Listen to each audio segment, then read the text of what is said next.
se l'est dit.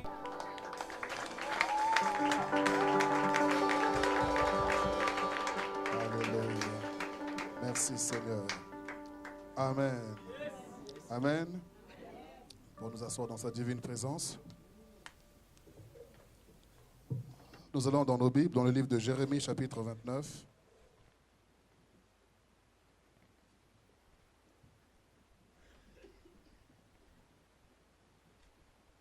Merci à mon épouse, merci aux chantres, merci aux instrumentistes.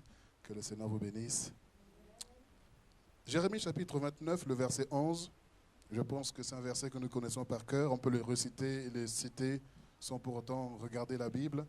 Mais nous voulons quand même le lire ensemble. Jérémie 29, le verset 11. Nous sommes en train de parler sur ce thème, le réajustement divin. Nous y sommes. Car je connais les projets que j'ai formés sur vous, dit l'Éternel, projets de paix et non de malheur, afin de vous donner un avenir et de l'espérance. Alléluia. Je connais les projets que j'ai formés sur vous, projets de paix et non de malheur, afin de vous donner un avenir et de l'espérance. Amen. Le réajustement divin. Qu'est-ce que le réajustement? Selon la langue française, le verbe réajuster donc signifie ramener à ce qui est juste. Et ce qui est juste, c'est ce qui doit être, ce qui est censé être. Donc, si c'est ce qui est censé être, c'est que ce qui est n'est pas forcément ce qui est censé être. Ce que tu es n'est pas forcément ce que tu es censé être.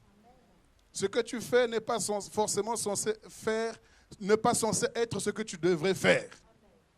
Mais ramener à ce qui est juste, c'est ramener à ce qui est censé être ou à ce qui doit être. Et ce qui doit être, ayant fait la comptabilité, il y a ce qu'on appelle donc le relevé que vous avez, le relevé d'identité banque ou le relevé d'un compte. Donc la banque relate toutes les opérations que vous avez effectuées dans le mois. Et une entreprise également a un relevé où donc il va pouvoir enregistrer tout ce qu'il a pu faire comme dépenses et comme recettes durant le mois. Et donc, qu'est-ce qu'on fait avec les deux? On prend le relevé de la banque et notre relevé de l'entreprise et on fait ce qu'on appelle un rapprochement bancaire. Et dans ce rapprochement bancaire, on dit que la banque n'a jamais tort. Mais l'entreprise peut avoir tort. Donc, on va se fier au relevé de la banque parce que la banque ne peut pas inventer une opération que tu n'aurais jamais effectuée. Donc, la banque ne peut que relater ou refléter ce que toi, tu as fait comme opération. Mais nous pouvons peut-être faire une opération fausse. Donc, lorsqu'on fait un rapprochement d'état bancaire, on se fie à la banque et à notre relevé, mais on dit que la banque n'a jamais tort. Donc, ainsi, nous voulons aussi faire un rapprochement entre ce que Dieu a dit. Est-ce qu'on peut me laisser le verset, s'il vous plaît? Entre ce que Dieu a dit et ce que nous sommes. Et là, ici, ce n'est pas la banque, mais c'est le Seigneur. On sait qu'il n'a jamais tort. Mais c'est nous qui avons un problème. Alléluia. Surtout que 1 Corinthiens 9 nous dit quelque chose. 1 Corinthiens chapitre 1, le verset 9. Nous sommes dans l'introduction. 1 Corinthiens chapitre 1, le verset 9.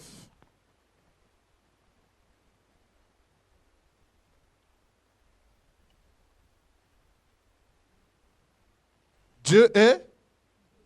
Est-ce qu'on peut lire tous ensemble? Dieu est. Lui qui vous a appelé à la communion de son Fils, Jésus-Christ, notre Seigneur. Dieu est fidèle. Encore 1 Thessaloniciens chapitre 5, le verset 24.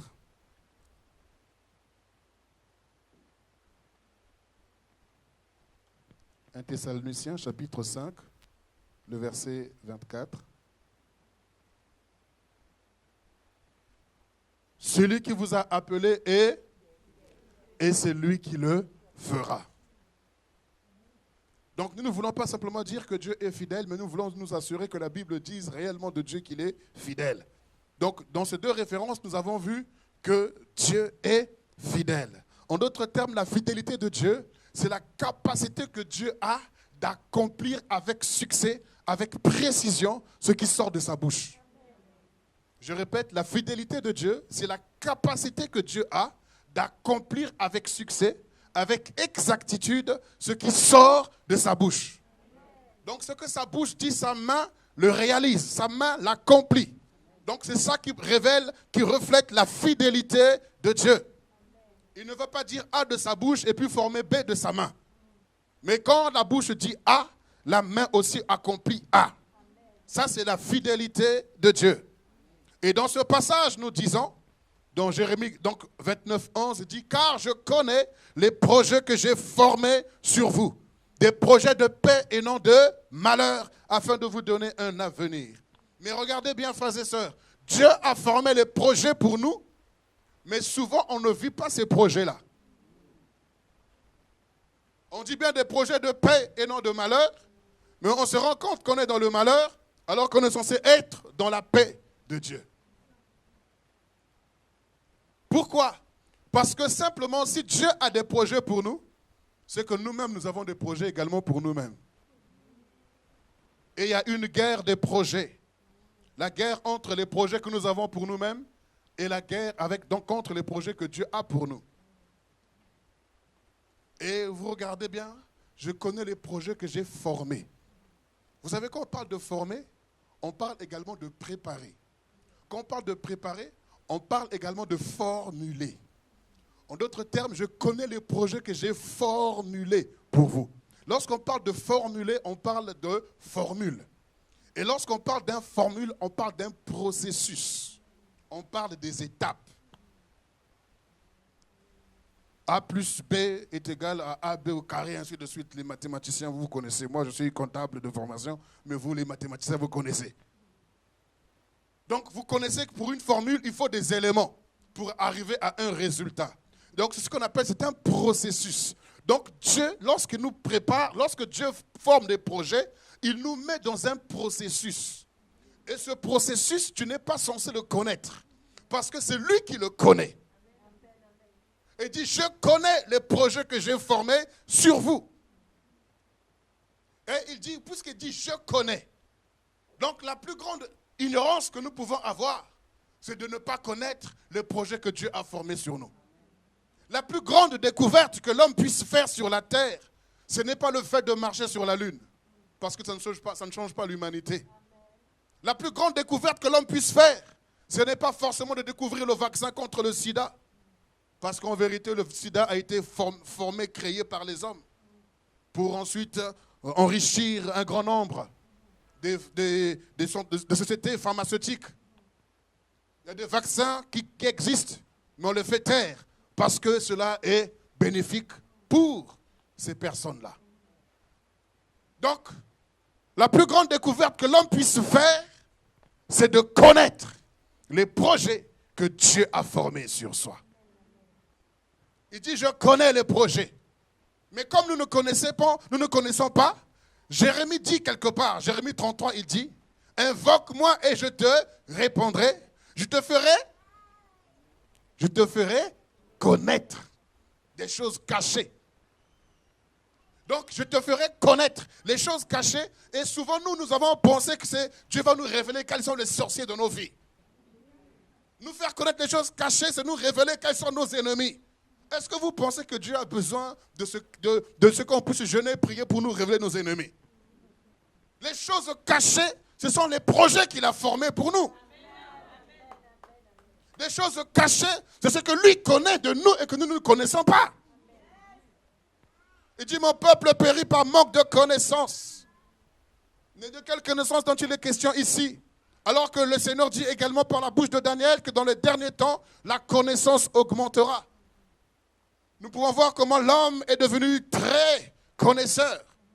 Il est capable de connaître le cerveau de l'homme, il est capable de connaître le cœur de l'homme, le cœur physique évidemment. L'homme a fait tellement de progrès au niveau de la science, au niveau de la connaissance. Mais la connaissance dont il est question ici, c'est de connaître ce Dieu-là. Cela revient à dire, avant même que je ne sois dans le ventre de ma mère, Dieu avait déjà parlé à mon sujet. Il avait préparé, il avait fait une formule. Donc William est égal à. Tu remplaces mon prénom par ton prénom. Donc, tel que tu es là, tu es le résultat d'une formule. Et cette formule, tu ne la connais pas, je ne la connais pas. Et nous sommes censés aller vers notre source pour découvrir cette formule-là. Et donc, cette formule me fait passer dans un processus. Et ce processus, je suis censé le maîtriser et le connaître si je suis en harmonie avec mon Créateur. Mais si je ne suis pas en harmonie avec mon Créateur, il me sera impossible de connaître ce projet-là. Alléluia. On va aller ensemble dans 1 Pierre chapitre 5, le verset 10. Vous me suivez toujours? Le réajustement divin. 1 Pierre chapitre 5, le verset 10. Le Dieu de toute grâce qui vous a appelé en Jésus-Christ à sa gloire éternelle, après que vous aurez souffert un peu de temps, vous perfectionnera lui-même, vous affermira, vous fortifiera, vous rendra inébranlable. Alléluia. J'aime cette phrase, j'aime ce verset. Est-ce qu'on peut le laisser un peu quelques instants? Vous voyez quelle belle mélodie que lorsqu'on le lit, il y a une belle mélodie qui sonne. Ça nous fait du bien. Le Dieu de toute grâce qui vous a appelé en Jésus-Christ à sa gloire éternelle. Mais il y a un mot qui dérange, qui casse l'ambiance. Vous savez c'est lequel? Montrez-moi, c'est quel est le mot là qui dérange? Ça casse l'ambiance. Le Dieu de toute grâce, par la grâce de Dieu, ça va, tout va bien, qui vous a appelé en Jésus-Christ à sa gloire, on dit bien encore éternelle. Après que vous aurez souffert. Et il dit encore un peu de temps. Il vous perfectionnera lui-même. Il vous affermira. Il vous fortifiera. Il vous rendra inébranlable. Alléluia. J'aime ce verset. Mais mes frères et sœurs, quand nous lisons la Bible, quand le Seigneur dit après que vous aurez souffert un peu de temps, j'aimerais nous ramener un peu dans la Bible pour voir qu'est-ce que Dieu appelle un peu de temps. Genèse chapitre, nous sommes ensemble? Genèse chapitre 12. Genèse chapitre 12,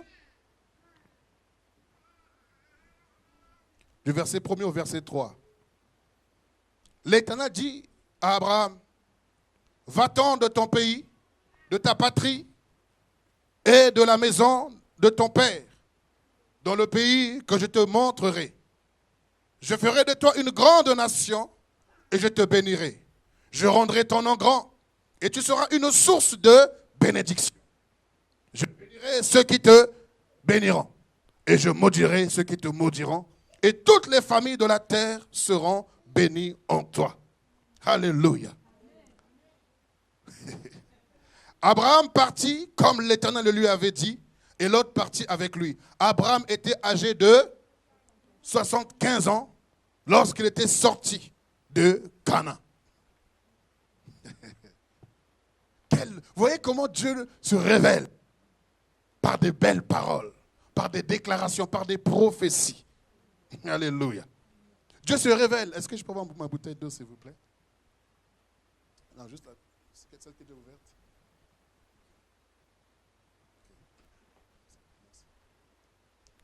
Dieu se révèle à Abraham.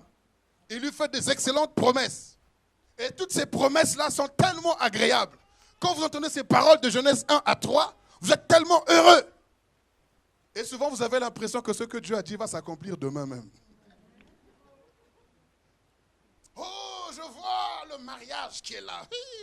Et quand souvent les femmes comme ça, elles tombent. Et les larmes coulent. Parce que ce sont des excellentes promesses. Abraham était âgé de 75 ans quand Dieu s'est révélé à lui. Et quand nous allons dans Genèse, le chapitre 17. Alléluia. Genèse, chapitre 17, le verset 1.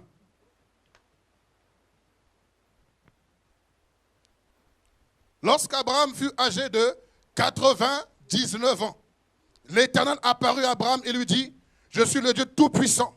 Marche devant ma face et sois intègre. De Genèse 15 à Genèse 17, il n'y a que 2 chapitres. Mais dans ces 2 chapitres, on dit qu'il avait 99 ans. Quand vous faites 99 moins 75, ça fait 24 ans. Il n'a pas encore vu ce que Dieu lui a dit. Après que vous aurez souffert un peu de temps.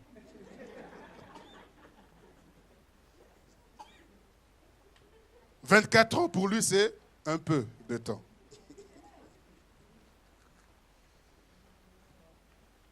Quand vous prenez, c'est la même chose, quand vous prenez la vie de Jacob, même Isaac déjà, vous prenez Jacob, Genèse chapitre 28 du verset 10. Nous sommes en train d'introduire, j'aimerais bien poser les fondements avant qu'on ne puisse aller plus loin. Genèse chapitre 28 du verset 10 au verset 15, vous connaissez l'histoire.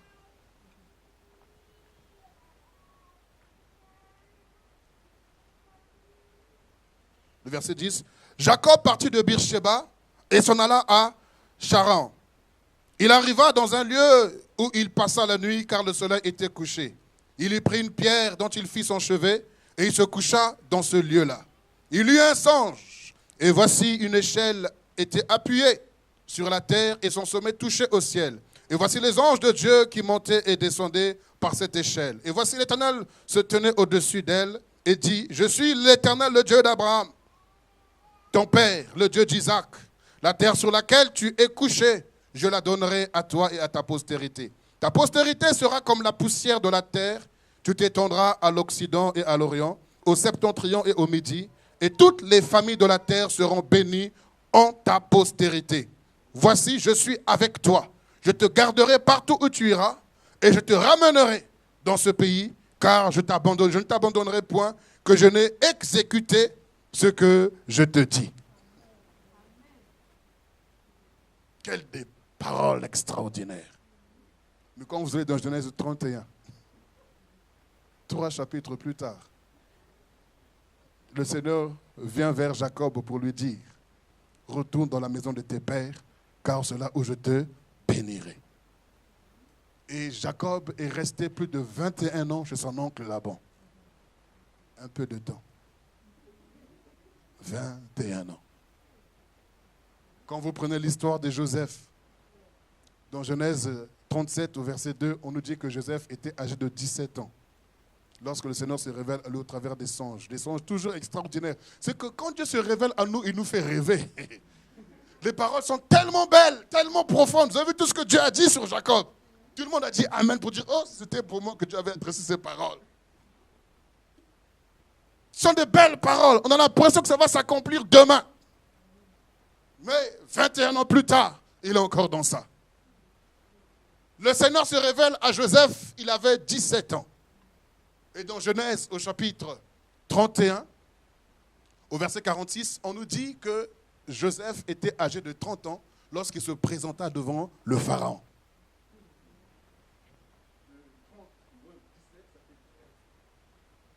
Pendant 13 ans, vous avez vu le parcours, le processus, la formule de Dieu pour Joseph. Un peu de temps. Toi, ça fait combien de temps? Ça fait même pas 13 ans. Ça fait pas encore 21 ans. Ça fait pas encore 24 ans. Après que vous aurez souffert un peu de temps. Donc c'est après, pas avant ni pendant, mais après que vous aurez souffert. Vous savez, si j'ai pris la bouteille, c'est pour vous montrer l'image de cette bouteille-là. Vous voyez la prophétie de Dieu, elle est comme cette bouteille. C'est un produit fini.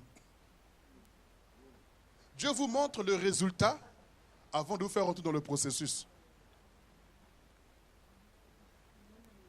Dieu vous donne le résultat avant de vous faire rentrer dans le processus. Car moi seul, je détiens la formule. Quand vous allez chez KFC, ils ont enfermé la formule du poulet. Personne n'a accès à la formule du poulet. Vous allez chercher à copier, imiter. Coca-Cola a enfermé sa formule. Personne ne la maîtrise. Tu peux chercher à imiter, copier, tu auras le Pepsi ou je sais pas, le cola, quoi que ce soit, mais tu n'auras pas la formule. Les hommes ont créé des poupées, tout ça, cherchant à former l'homme, mais ils n'ont pas le secret du souffle de vie.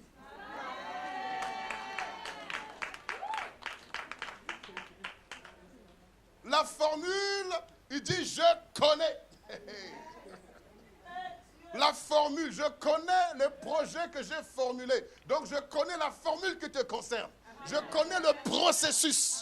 Mais moi, je te donne seulement le résultat. Quand vous regardez cette bouteille-là, vous voyez, elle est belle, hein?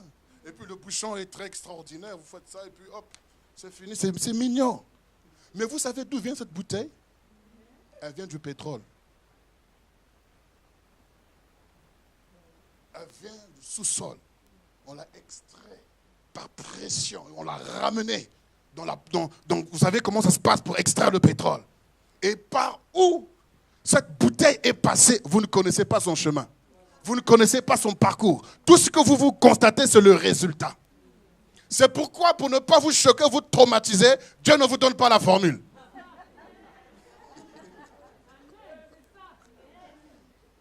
Dieu ne nous donne pas la formule. Il te donne seulement le produit fini. Je te bénirai. Je rendrai ton nom grand. Je rendrai. Tous les verbes au futur, là.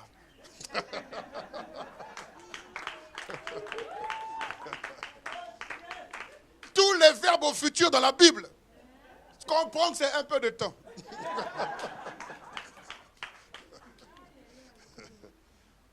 Il y a un peu de temps. Mais pas le peu de temps que toi tu penses que c'est par rapport aux heures. Mais le peu de temps de Dieu. Alléluia. Dieu ne nous donne que le résultat. Maintenant, quand Dieu te donne le résultat, tu as l'impression que ça y est, c'est fini. Non. Tu dois comprendre, dès lors où Dieu te donne le résultat, tu vas rentrer dans un processus. Vous savez pourquoi? Parce qu'avant que Dieu ne commence à faire quelque chose avec toi, il finit d'abord avant de commencer une œuvre. Avant que tu ne viennes au monde, il t'avait déjà formé. Il t'avait déjà établi et consacré prophète des nations. Tu es déjà un produit fini. Maintenant, il te fait rentrer dans un processus.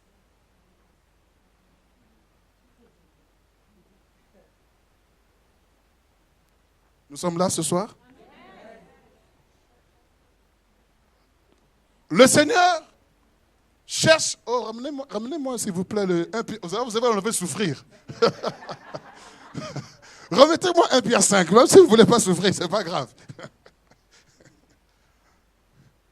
Le Seigneur veut amener un peuple inébranlable. Il veut former un peuple qui soit inébranlable. Parce que nous sommes dans des temps difficiles. Nous sommes dans les temps de la fin, où les hommes seront orgueilleux, les hommes seront fanfarons, les hommes aimeront leur plaisir plus que Dieu. Les hommes seront blasphémateurs, les hommes seront égoïstes. Les hommes vont renier ce qui fait la force de la piété, mais ils vont seulement garder la forme de la piété. Donc dans ce temps-là, le Seigneur voudrait susciter une armée des hommes et des femmes qui soient inébranlables. Mais dans cette génération dans laquelle nous sommes dans une génération instantanée. Nous avons le café instantané. Nous avons le poulet instantané. Nous avons des pâtes instantanées. Nous avons des spaghettis, du poulet, le riz, tout. Même à checker, tout ça est devenu instantané. Tu mets dans le micro-ondes, c'est prêt. Vous savez, la société va nous formater à être à l'opposé de l'évangile. Tandis que la société nous prépare à être instantané, fast food. C'est parce que c'est en anglais, mais quand on prend en français, la nourriture rapide. Donc tout est rapide. Maintenant, Dieu, lui, ne change pas. Ce n'est pas parce que la génération dans laquelle tu te trouves est une génération instantanée que ton Dieu va changer. Lui, il n'est pas instantané, il est un peu de temps.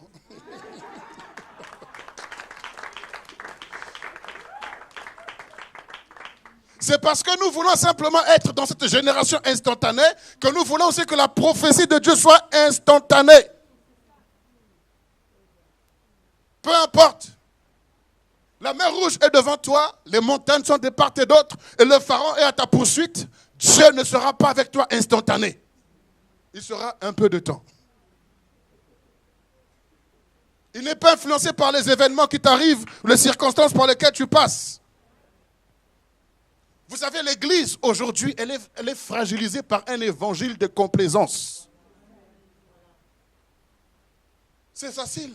Je déclare sur toi, je prophétise. Et tout le monde est debout. Amen, amen, amen. Mais mes amis, à chaque fois qu'on prophétise sur vous, on vous met dans un processus.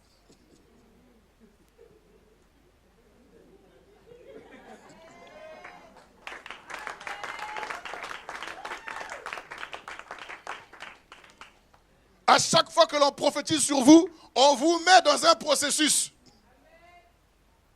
Ce n'est pas parce que le prophète va prophétiser que ça va s'accomplir demain. Processus, un peu de temps. C'est pour ça qu'on a l'impression que, mais pourtant Dieu m'a parlé. La nuit, j'ai vu. Mais pourquoi le matin, j'ai vu le contraire? Pourtant, on a imposé les mains. Le Seigneur a parlé par son serviteur, par sa servante. Les paroles étaient vraies. Mon cœur était convaincu. J'étais touché. C'était l'exactitude même de la prophétie. Mais pourquoi je fais le contraire? Parce que la prophétie t'a plongé dans un processus. La prophétie n'est qu'un résultat. Est-ce que nous nous comprenons ce soir? Mais tu vas rentrer dans un processus pour arriver à ce que Dieu t'a dit. Parce que vous allez remarquer que souvent nous avons des mauvaises pensées, des mauvaises paroles, un mauvais comportement. On vient dans l'église, mais le Seigneur prophétise, le Seigneur parle sur nos vies. Et ce qu'il dit est différent de ce que nous sommes. Et on se dit, mais est-ce que Dieu parle de nous? Est-ce qu'il n'a pas vu que j'ai mal fait? Est-ce qu'il n'a pas vu que j'ai mal agi? Dieu ne regarde pas ce que tu fais, Dieu regarde à ce que tu es. Ce que tu fais n'est pas forcément ce que tu es. Pourquoi? Parce que souvent tu fais des choses pour lesquelles tu regrettes et tu pleures. Tu souffres énormément. Tu voudrais t'en sortir parce que ce n'est pas ta nature. Ce n'est pas ta vie. Et c'est pour cela que Dieu vient avec une parole contraire à ce que tu fais. Mais ce n'est pas pour autant que ce que Dieu a dit ne va pas s'accomplir. Mais quand il te parle en tant que résultat. Et après, tu rentres dans un processus. Le Dieu de toute grâce qui vous a appelé en Jésus-Christ à sa gloire éternelle. Donc, je suis appelé. Le résultat final, c'est la gloire éternelle. Je suis appelé à vivre dans la gloire éternelle. C'est ça le résultat final. Mais après, il nous fait rentrer dans un processus. Après que vous aurez souffert un peu de temps, il vous formera, il vous perfectionnera, il vous affirmera, il vous fortifiera, il vous rendra inébranlable. Alléluia. Vous voyez, donc il y a un processus dans lequel Dieu nous fait rentrer. Donc lorsque je parle du réajustement divin, j'aimerais vous faire comprendre que le réajustement passe par la souffrance. Dis avec moi souffrance. Non, il ne faut pas dire avec tristesse. Dis-le avec sourire. Souffrance. Alléluia. On va lire Jérémie chapitre 14, du verset 10 au verset 17. Jérémie chapitre 14, du verset 10 au verset 17. Nous y sommes. Voici ce que l'Éternel dit de ce peuple. Ils aiment accourir ça et là. Ils ne savent retenir leurs pieds. L'Éternel n'a point d'attachement pour eux. Il se souvient maintenant de leurs crimes. Et il châtie leurs péchés. Et l'Éternel me dit, n'intercède pas en faveur de ce peuple. S'ils jeûnent, je n'écouterai pas leurs supplications. S'ils offrent des holocaustes et des offrandes, je ne les agréerai pas. Car je veux les détruire par l'épée, par la famine et par la peste. Je répondis, ah Seigneur éternel, voici les prophètes leur disent, vous ne verrez point l'épée. Vous n'aurez point de famine. Mais je vous donnerai dans ce lieu une paix assurée. L'Éternel me dit, c'est le mensonge que prophétisent en mon nom les prophètes. Je ne les ai point envoyés et je ne leur ai point ordonnés. Je ne leur ai point parlé. Ce sont des visions mensongères, de vaines prédictions, des tromperies de leur cœur qu'ils vous prophétisent. C'est pourquoi ainsi parle l'Éternel sur les prophètes qui prophétisent en mon nom, sans que je ne les ai envoyés, et qu'ils disent, il n'y aura dans ce pays ni épée ni famine, ces prophètes périront par l'épée et par la famine. Et ceux qui prophétisent, et ceux à qui ils prophétisent seront étendus dans les rues à Jérusalem par la famine et par l'épée. Et il n'y aura personne pour leur donner la sépulture, ni à eux, ni à leurs femmes, ni à leurs fils, ni à leurs filles. Et je répondrai sur eux leur méchanceté. Dis-leur cette parole. Les larmes coulent de mes yeux nuit et jour. Et elles ne s'arrêtent pas, car la Vierge, la fille de mon peuple, a été frappée d'un grand coup, d'une plaie très douloureuse. Amen. Amen. La souffrance est un chemin par lequel Dieu nous fait passer pour le réajustement. Après que vous aurez souffert un peu de temps. Vous voyez, lorsque tu es dans une position de souffrance, tu es un peu comme ce peuple qui va ça et là. Parce que la souffrance nous fragilise. La souffrance nous rend vulnérables. À tel point qu'on cherche la solution. Et souvent on prie, ça ne marche pas. On se tourne vers les voyants, les marabouts, les féticheurs. On se tourne vers des prophètes. Et la Bible dit dans Jérémie 14 qu'on vient de lire que son peuple va ça et là. Ils amènent leur pas ça et là. Et les prophètes leur prophétisent ce qu'ils voudraient entendre. Alléluia. Les prophètes leur donnent des prophéties qu'ils voudraient entendre. Évangile de complaisance. Paix, disent-ils. Il n'y aura pas de famine, il n'y aura pas de paix. Mais il y aura la paix dans ce lieu où vous êtes. Alors que le Seigneur dit, ce n'est pas ce que je leur ai dit de dire. Vous savez, ce n'est pas parce qu'on va vous cajoler, on va vous caresser dans le sens du poil que vos vies vont changer. Vous savez, on ne soigne pas des blessures avec des bonbons et des chewing-gums. On ne soigne pas les blessures, aussi graves soient-elles, avec des belles paroles. Il faut appliquer de l'alcool à 70 degrés Celsius.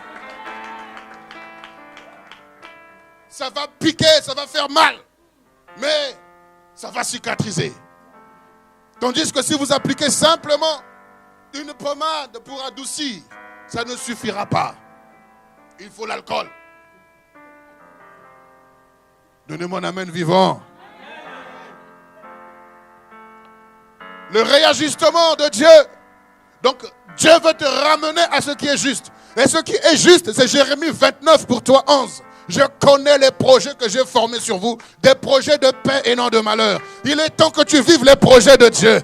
Que tu cesses de vivre les projets des hommes. Que tu cesses de vivre les rêves de tes parents. Que tu cesses de vivre tes peurs, tes propres ambitions. Mais que tu vives les projets que Dieu a tracés pour toi. Que tu vives le plan que Dieu a tracé pour toi. Comme le Seigneur a dit à Moïse, bâtis le tabernacle selon le modèle que je t'ai montré sur la montagne. Tu dois être le reflet de ce que Dieu a conçu de toi sur la montagne. Et lorsque tu es le reflet de ce que Dieu a établi, il dit, afin de vous donner un avenir. Avoir un avenir, c'est un don. Ce n'est pas un mérite, mais c'est un don. D'avoir un avenir, c'est un don. Ce n'est pas parce que tu vas assurer ton lendemain avec des diplômes que tu auras forcément un lendemain. Le lendemain est un don de Dieu. Et lorsque tu vis les projets de Dieu, tu es assuré que tu as un avenir. Avec plein d'espérance. Et l'espérance est différente de l'espoir. L'espoir, c'est la force ou la capacité que l'homme se donne pour se dire que demain ça va aller mieux. Ça, c'est l'effort humain. Mais l'espérance, c'est l'attente des promesses que Dieu nous a faites. C'est pourquoi la Bible dit que la foi est une ferme assurance. En d'autres termes, la foi est une ferme assurance des choses qu'on attend de la part de Dieu. L'espérance, je répète, c'est l'attente des promesses ou de l'accomplissement des promesses de Dieu. C'est pourquoi, quand je suis dans l'espérance, je suis dans l'attente. La foi est une ferme assurance des choses que j'attends de la part de Dieu. Et la démonstration de celles que je ne vois pas. C'est pourquoi ce que tu espères, tu l'attends. Mais ce que tu as reçu déjà, tu ne peux plus l'espérer, puisque tu le vois déjà. Est-ce que vous me suivez? Afin de vous donner un avenir et de l'espérance. Pas de l'espoir, mais de l'espérance. Le réajustement, Dieu veut nous ramener dans ce verset. Tu t'es éparpillé dans tes ambitions, dans tes projets. Mais tu oublies complètement ce que Dieu veut avec toi. Il y a des gens qui souffrent inutilement comme des Jonas. Parce que les Jonas connaissent ce que Dieu voudrait faire avec eux. Mais volontairement, ils refusent. Et quand tu refuses, tu souffres et tu fais souffrir ton entourage. À cause de Jonas, plusieurs ont perdu leurs marchandises. Des familles entières sont restées dans la famine à cause de Jonas. Et tu es certainement Jonas ou Jonasette. Tu sais ce que Dieu veut que tu fasses, mais tu refuses volontairement. Et la souffrance s'attache automatiquement à ta vie. Mais il est temps que tu sois réajusté. Que tu sois ramené dans ce qui est juste. Dans ce qui est censé être dans ta vie. Dieu est fidèle. Si je me suis égaré dans mes projets, je me suis éparpillé dans mes pas, Seigneur, ramène mes pas. Réordonne mes pas. Ordonne mes pas, Seigneur, afin que je vive pleinement ta volonté. Que je vive pleinement ton plan. Et le réajustement, le fait de te ramener, ça passe par la souffrance. Laissez-moi vous dire une chose. Souffrir avec Christ est une grâce. Vous n'êtes pas convaincus. On va lire la Bible. Philippiens chapitre 1, le verset 28 et 29. C'est une grâce de souffrir pour Jésus. Philippiens chapitre 1, le verset 28 et le verset 29.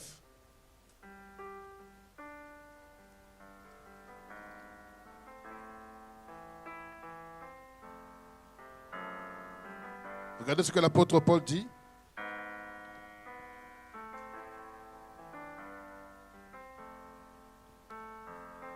Sans vous laisser aucune main effrayée par les adversaires, ce qui est pour eux une preuve de perdition, mais pour vous de salut.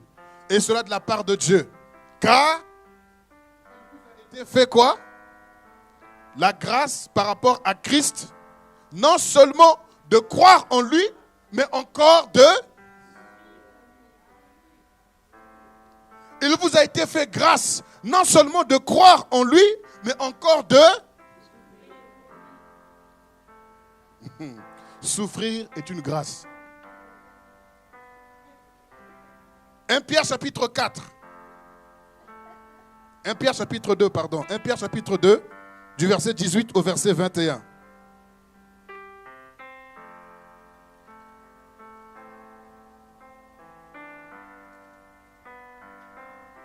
Un Pierre chapitre 2, du verset 18 au verset 21.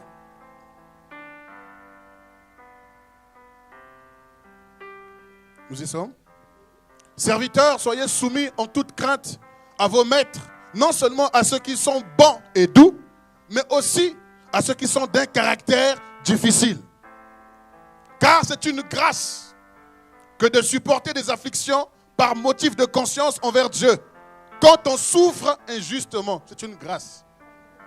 En effet, quelle gloire y a-t-il à supporter de mauvais traitements pour avoir commis des fautes?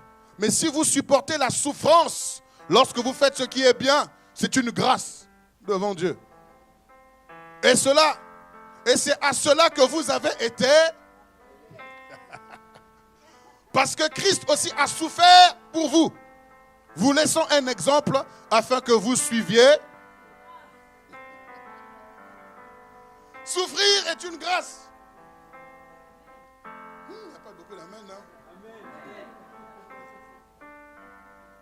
Le réajustement passe par la souffrance. Pas une souffrance volontaire que tu recherches toi-même, mais tu te rends compte, c'est ton parcours. Vous savez, la souffrance, au jour d'aujourd'hui, on l'attribue souvent au diable. On chasse les démons, on brise les liens de famille. Tout ça, mais on se rend compte que la chose persiste encore. Vous voyez l'histoire de l'anneau attaché. On a souvent enseigné sur l'anneau attaché comme par rapport aux liens qui nous rattachent, qui nous empêchent de nous épanouir. Mais cet anneau n'était pas possédé. Cet anneau n'était pas un lien. Mais regardez bien ce que Jésus dit. Vous allez rentrer dans le village. Vous allez voir un anneau qui est attaché. Alors quand vous irez, détachez-le et amenez-le. Si on vous demande pourquoi vous le faites, dites que le Seigneur en a besoin.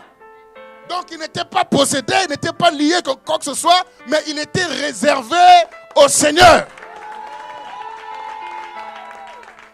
Parce que la prophétie parle de cet anneau, que le Seigneur devait faire son entrée à Jérusalem sur un anneau. Donc cet anneau était réservé, il était pur, il était vierge. Personne n'était monté sur lui et il n'était pas parti au champ pendant que ses parents étaient partis. Il y a des choses qui vous arrivent, vous avez l'impression que vous êtes en retard. Vous avez l'impression que vous êtes lié, vous êtes maudit et tout ça. Non, vous êtes simplement réservé. Anne dans la Bible, elle était stérile. Sa rivale Pénina se moquait d'elle, pensant qu'elle était maudite, qu'elle était liée ou quoi que ce soit.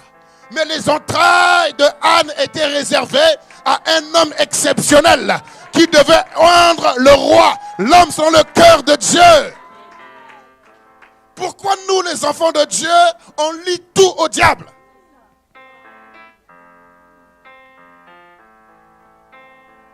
Alléluia. Écoutez-moi bien, Dieu est un père. Et il nous éduque comme un homme éduque son fils. Il nous corrige, il nous châtie. Deutéronome 8 nous dit qu'il nous a fait faire tout ce long parcours dans le désert afin d'éprouver nos cœurs. De savoir si on le craignait, oui ou non. Il nous a fait souffrir dans le désert. Il nous a fait, nous étions affamés. Tout ça pour savoir si on le craint, oui ou non. Après que vous aurez souffert un peu de temps.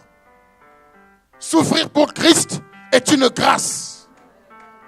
L'apôtre Paul va plus loin en disant même que je voudrais même participer à sa crucifixion. Parce que l'apôtre Paul dit, j'ai la nationalité romaine et je suis également hébraïque. Je suis de la tribu de Benjamin. Il dit, je suis également je suis docteur de la loi, de la meilleure école rabbinique. Mais cependant, je considère ces choses comme de la boue. Parce que moi, je veux gagner Christ, je veux le connaître et même être conforme à sa souffrance, conforme à ses blessures. Vous ne pouvez pas chercher à servir Jésus sans passer par la souffrance. Nous avons bâti notre vie sur un homme qui a été brisé à la croix. Si on a fait ça au bois vert, et nous qui sommes le bois sec, et la Bible dit que le disciple n'est pas plus grand que le maître. Si on a fait cela au maître, attendons-nous aussi à vivre ça. Mais c'est parce que les chrétiens aujourd'hui ont reçu un évangile fragile, un évangile de complaisance. Tu es béni, tu es la tête. Alléluia, amen, amen. Ce sont des belles déclarations, mais il faut préparer l'église à être brisée, à être corrigée, à être taillée pour qu'elle soit préparée pour l'enlèvement.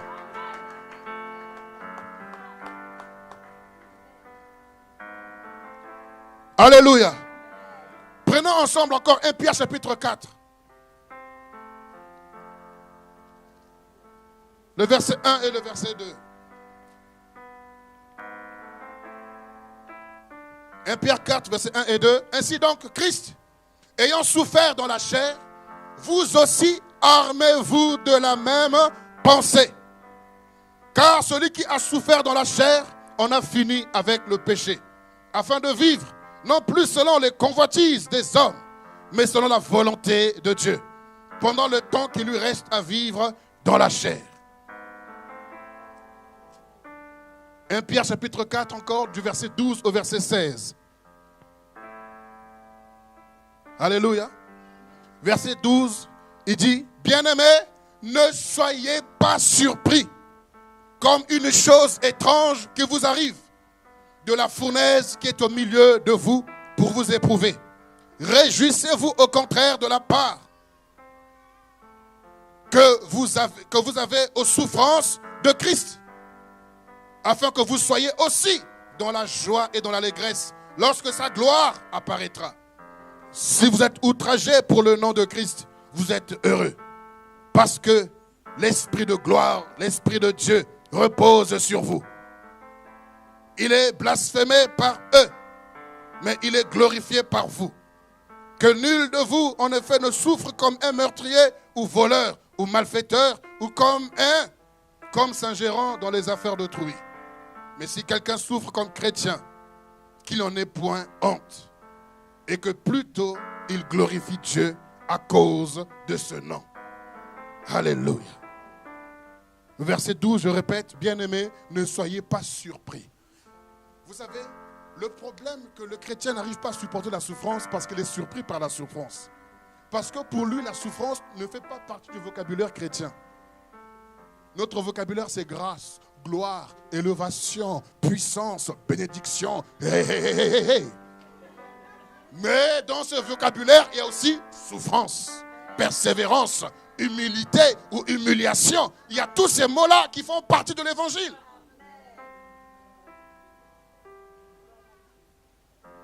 Quand vous êtes surpris par quelque chose, vous êtes automatiquement affaibli.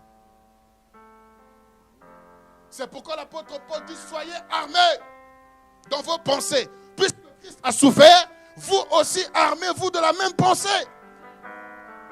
Mais quand vos pensées sont désarmées, vous serez surpris. Oh, j'aime le silence. La souffrance est un outil de Dieu pour connaître ceux qui sont à lui et ceux qui ne le sont pas. La souffrance est une radiographie de Dieu pour connaître les cœurs de ceux qui sont convertis et ceux qui ne le sont, ceux qui sont seulement avertis.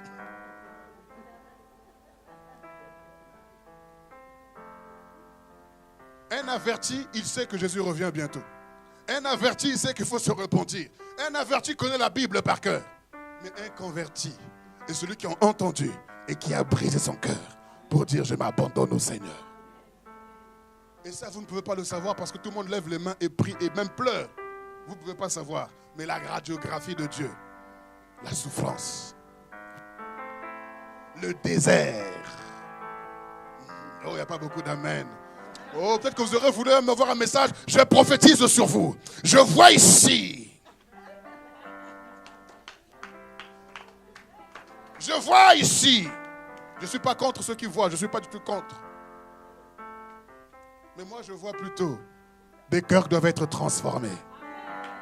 Des cœurs qui doivent recevoir la parole. Des cœurs qui aiment la parole. Des cœurs qui veulent vivre la parole de Dieu. Parce qu'il n'y a pas meilleure prophétie que cet évangile-là. On nous a parlé de l'évangile de la prospérité, mais on ne nous a pas enseigné l'évangile de la souffrance. C'est pour ça que on est fragile. Lorsqu'il y a une souffrance quelque part, on va aller ça et là, comme dit Jérémie 14, Jérémie 12. On va aller ça et là, on va aller par-ci, par-là, parce qu'on refuse la souffrance. Mais la Bible dit que toute chose concourt au bien de ceux qui aiment Dieu. Toutes choses. Et je dis, Seigneur, est-ce que tu as bien parlé quand tu dis toutes choses? Et vous savez, quand vous lisez toutes choses, vous continuez la lecture. Je dis, mais Seigneur, qu'est-ce que tu appelles chose? L'apôtre Paul dit, serait-ce l'angoisse? Serait-ce le péril? Serait-ce le dénouement? Serait-ce tout cela? Il dit, mais dans toutes ces choses, donc péril, dénouement, tu appelles ça chose? Apôtre Paul, respecte-nous quand même. Persécution, lui il appelle ça chose. Trahison, abandon, rejet, il appelle ça chose. Et vous savez, dans la langue française, ce qu'on appelle choses, ce sont des éléments qui sont insignifiants, qui n'ont pas de valeur, des viles choses, de vils éléments. Donc lui, il appelle ça chose. La chose, ce qui me fait mal, il appelle ça chose. C'est-à-dire que, je ne sais pas, ton mari t'a abandonné, ta femme t'a abandonné, tu vis seul. L'apôtre Paul appelle ça chose. Dans toutes ces choses, nous sommes plus que vainqueurs. Toutes choses concourent au bien de ceux qui aiment Dieu. Là, le réajustement passe par la souffrance. La souffrance par laquelle tu passes, elle va te construire, elle va te bâtir. Vous remarquerez que les grandes découvertes sont nées suite à la souffrance. Vous savez, si nous avons des frigos aujourd'hui, c'est parce que la glace nous a fait souffrir. Mais on a compris que la glace a des vertus. Elle conserve, elle préserve, elle garde. Ils se sont dit, comment est-ce que je peux ramener la glace chez moi? D'où nous avons les frigos. Vous savez, le pigeon qui passe sur nos têtes et puis qui lâche la bombe sur nous. Ça nous énerve. Mais les hommes ont pris ça pour bombarder des villes. S'inspirant du pigeon qui passe et qui blache. Lorsqu'ils ont vu des oiseaux voler, ils se sont dit, nous aussi on peut voler comme les oiseaux. Ils ont créé des avions. Lorsqu'ils ont vu des requins, des baleines aller sous l'eau, ils se sont dit que nous aussi on peut faire des sous-marins et vivre dans l'eau et sous l'eau. Lorsqu'ils ont vu le serpent rompre comme cela, ils se sont dit, nous aussi on peut rompre au sol par le moyen des TGV et des trains. Ils n'ont fait que prendre la nature et la transformer. La souffrance amène toujours quelque chose d'extraordinaire. Vous savez, quand j'étais enfant, quand j'étais plus jeune, je regardais souvent une série qu'on appelait MacGyver.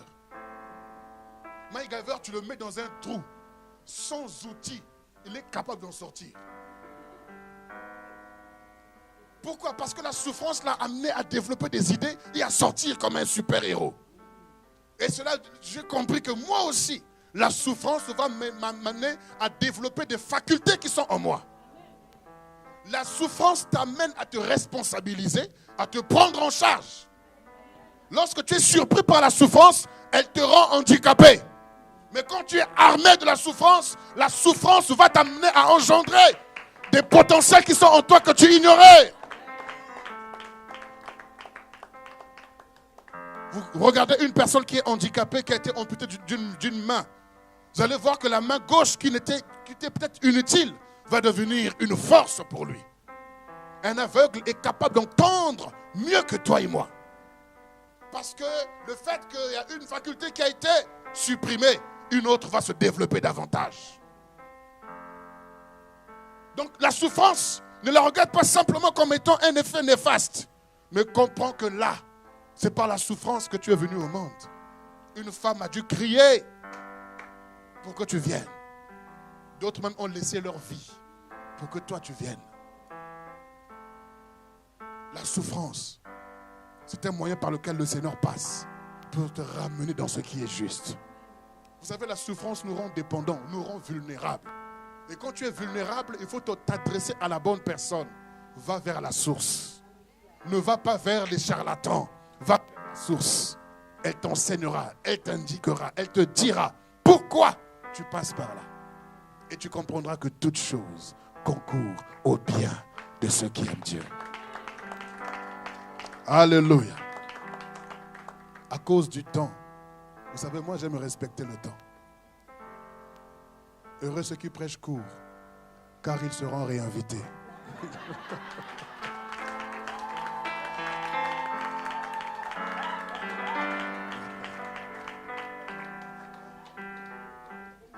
C'est ça, je dois respecter l'heure. Alors, 3 points de suspension à suivre demain.